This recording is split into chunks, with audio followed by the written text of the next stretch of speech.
lot of what we see is you have an oil leak and it just drains into, say, your alternator or your AC compressor or coolant hoses, and it just starts taking other things out when you could have just addressed the leak now and not have to do other repairs that the leak damaged. Technicians, 20 years ago before me, the engines were different.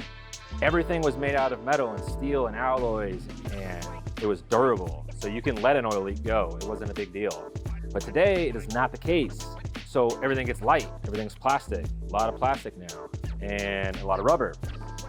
And your small oil leak today really affects everything that it's leaking onto.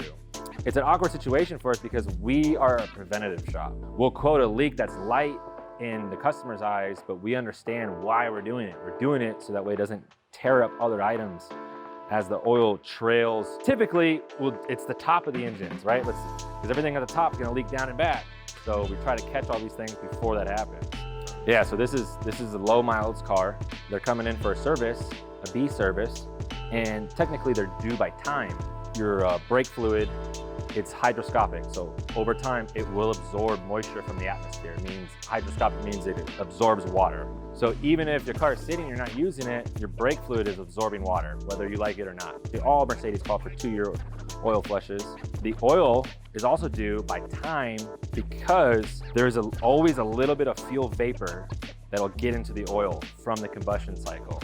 That fuel is what breaks the oil down. It's not the engine using the oil, it's fuel. So it turns black because of fuel, not because it's burning.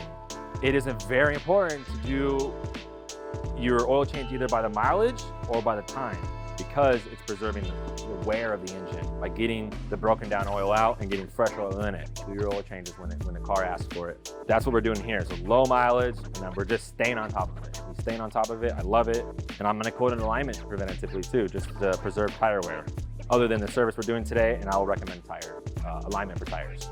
This is unfortunately a common leak. So this plate, timing cover, a robot assembled this, not a human. So the robot put the sealant on here. There's no gasket, it's sealant. I always find that they start to seep right away. It's not that I'm gonna sell him this repair. I just want him to be aware that, say, the next visit, if it progresses, then we'll quote it. We'll monitor progression.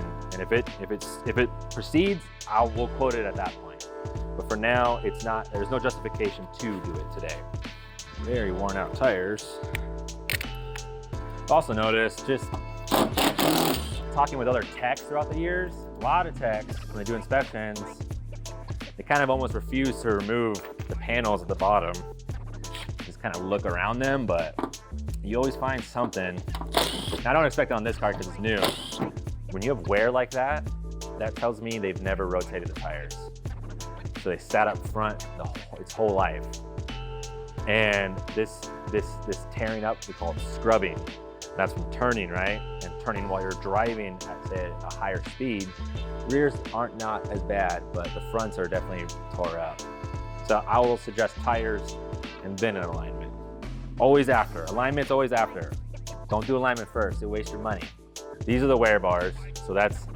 So the bottom of the tire is not when you're at a tread. It's when you hit the wear bar, which is 2 millimeters above the bottom. But what happens is I got more wear on the inside than I do on the outside. Practically every new car has a lane keep assist system. It's basically reading the lines on the road, the lanes. When it needs to, say you brake over the line, it'll actually correct you back into your lane. But what it does is it actually applies one side of the rear brake caliper. So if you're going off to the right, it'll bite on the left rear caliper and bring you back in your lane. If you're keeping that system on and you're not maintaining your lane and it's having to correct for you a lot of the times, it'll actually wear the brake pads out, and usually it'll wear only the inner pad. You'll have, say, 8 millimeters of brake pad life on the outside pads, and on the inners, you'll probably have 4 or 3. We all check every brake pad, all the brake pads, not just the outers. We check all of them. So I got about in between 10 and 8. So I'm gonna say I got 9 millimeter on the outer. Okay, I got 9. Okay, this one, same.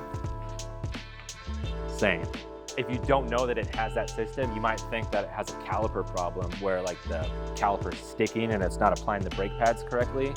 And I'll have the make sure the rider educates the customer and just lets them know that, it's a very good idea to, I would say probably 6,000 mile tire rotations and balance, and then like a 10,000 mile every 10K, or when you get tires, get in alignment. And they just won't have to deal with this issue happening so quickly. The last one I did yesterday, the fluid was green. And that means that the metal parts of the brake lines that go from the front to the back, they're lined with copper. And like the Statue of Liberty, when you get oxidation on the Statue of Liberty, it turned green. And when you get green brake fluid, that means that there was so much moisture in the brake fluid that it started to corrode the copper lining. That's not good. I don't like seeing that. I mean, you could say that the lines are wearing out because of that. So stay on your flushes. And also it protects the calipers, it protects the ABS pump, which is probably the most important part, which is like the heart of your brake system, because that prevents you from sliding when you brake. But if it's all dirty, it's gonna struggle and the valves could stick and you may not get the stopping force that you maybe intended for. And really it's the moisture. This brake fluid will just suck up water and then it thins itself out, and then it becomes, when the boiling point rises, it creates a lot of havoc.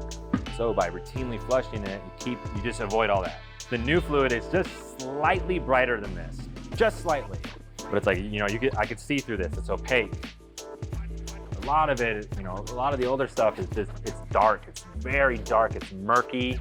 This is big, expensive calipers, and in the front and the rear, and all of these European cars. So, I mean, it just protects the whole thing.